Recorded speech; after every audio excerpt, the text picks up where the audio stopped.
The idea behind who we are, I think, starts with where we've come from. The initial pieces were started back in 1976 at the state hospital. There was a group of folks that had heard of the first hospice coming to the United States and wanted to bring that same type of care here to Pueblo. They worked diligently to get that started. It was another 4 years before there were some cornerstones actually laid in place at Parkview Hospital. And that's where what we now know as Sangre de Cristo Hospice came to be. We started that in 1980 there at Parkview Hospital, a very small fledgling program. We're only able to serve patients that were there.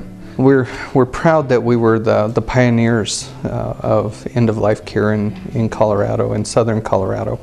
So we were one of the first 4 that actually started at that same time in Colorado. So we were the front runners, all trying to define it at the same time that we were providing that care, because it was really something that was so new that there was hardly anything even written about it. We were excited to be hospice workers, though, and take care of people that were dying.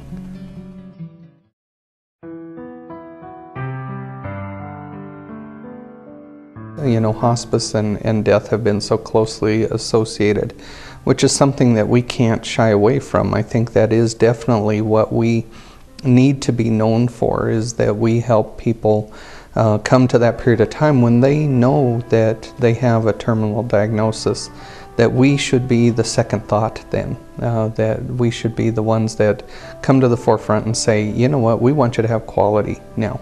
It might not be that we can offer that quantity, but definitely quality. Once we got things settled and they were feeling better and we could laugh and joke and talk about whatever it is they want to talk about, I would often ask, you know, is there anything you want to do before you end up dying? You know, is there anything you wish you could do? And sometimes it was stuff that we would think, oh gosh, there's no way we can do that. But we'd put enough of our heads together and we could make things happen. Most of the time, it is something very simple. And a lot of us as staff are just like, well, I'm going to go buy you a milkshake, or I'm going to buy you a dozen roses and a card that you can sign, and I can keep a secret.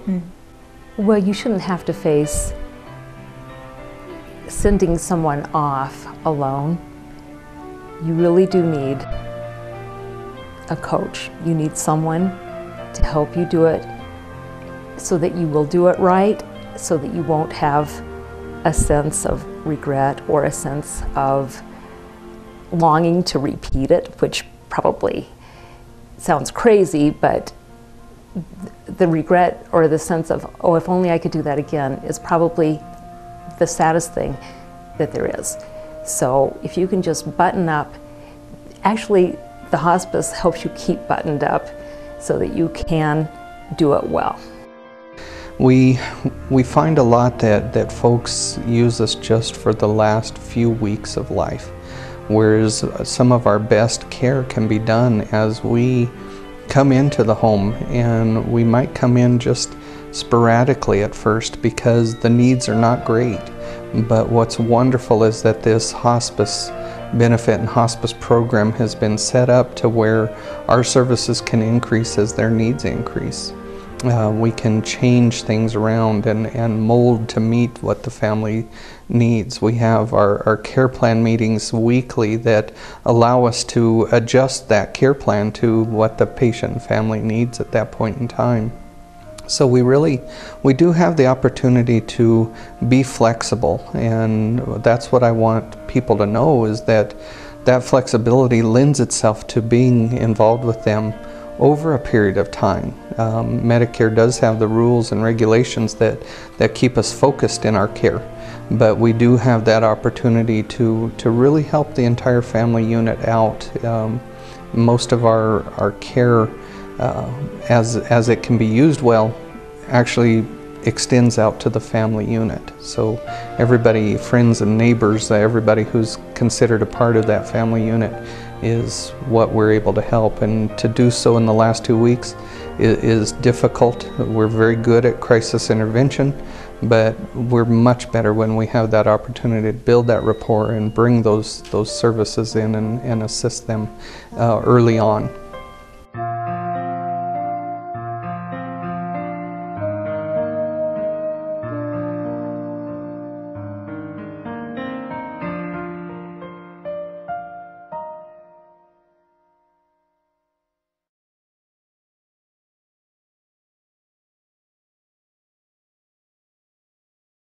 Sometimes children don't always get to have their voice. If they've had a death in their family, they may not always know what they're feeling inside. They don't know how to name it. They don't know if what's going on is okay. And if you think about it, the worst thing for a child is to be different from their peers. And if they've had a death, then they are different. So this camp, they're able to be around about 30 kids their age who have also had a death. And maybe they're having the same feelings or had the same experiences or similar within their family, and they get to go up there, they get to have fun, be a kid, and then we get to talk about, you know, death and dying, grief and loss at their level. You know, we do fun activities, and so I think it's necessary. I think it's a benefit because we can even use it with, you know, children and teens whose loved one is, you know, recently diagnosed with a terminal illness, or, you know, maybe it's a change. Maybe they're now in a nursing home and they've lived with the family, or maybe they are living with the family now. And so just different way to reach out to children and teens instead of, you know, just sitting one-to-one across a table. What do you think is their power? What makes them go? Well, there's an old saying, and I'm not sure if I have this totally right, but I think it was attributed to Will Rogers, that the outside of a horse is good for the inside of a man, and a boy, girl, kid. And there's just something about it that's hard to explain, that working with an animal like this helps open up things inside of a person emotionally. Tell us about the emotion that you picked up. I picked a blank one because I don't really know what to feel. Okay. My grandpa died.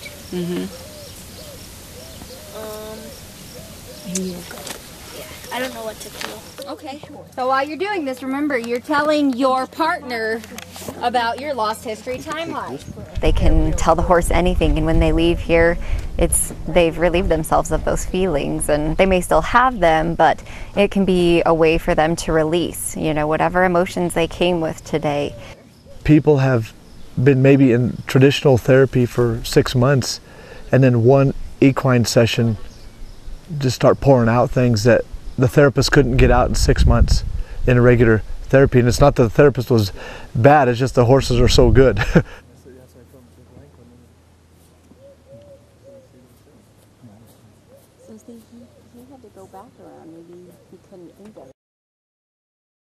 Hello, everyone, and thanks for joining us for News First 5 at 10. I'm Lisa Leiden. And I'm Rob Quirk. Last night we told you the story of a Pueblo woman. She's suffering a terminal disease, and she wrote a poem about savoring life. A country singer turned that poem into a beautiful song, and today, emotions running high as they met face to face for the first time. How are you?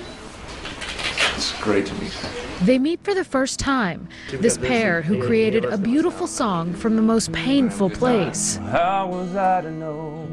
These words are hers, and thanks to him, they're no longer trapped inside her failing body. Seems like all of my tomorrow. And this song started as a poem she wrote about living life to its fullest. How was I to know? Called How Was I to Know? It really was very inspiring, and I loved the hook, the How Was I to Know. Nashville singer Lucas Hogue brought it to life. I literally sat down with the lyrics and played the song one time through, and it just came out. Well, I'd have savored every hug and every kiss for all it's worth. And their songs become an overnight hit at the country radio station in Pueblo. It's Natalie's legacy, to inspire us to live. And it really, I think it's going to open a lot of people's eyes It already has. She spoke to us through her caregiver. It was so beautiful. It was a dream come true. I can't believe God paired us up. It's awesome. The dance would end before the song. I honestly feel that God was writing the song with us. They are a match made in heaven. Oh, that God missed me so much. And together, they made beautiful music. The National Hospice Organization started a new campaign this last year, and it's called We Honor Veterans. It's specifically to reach out to veterans, whether they're in a veteran facility, whether they're at home or they're on the streets or wherever they are, to bring hospice care to all of those who need it. The veteran program is unique in the way that we're not only seeking out veterans, but the veterans that would normally be getting hospice anyway, we're learning how to treat them a little bit differently to take care of their end of life issues versus those of the normal population. Well, I think it's wonderful. I think it should be in more places than just here, but here is pretty darn wonderful. Yeah, that's right. And there's a lot of veterans facilities, and they should get more. It's more important that they be recognized and that hospice can be here.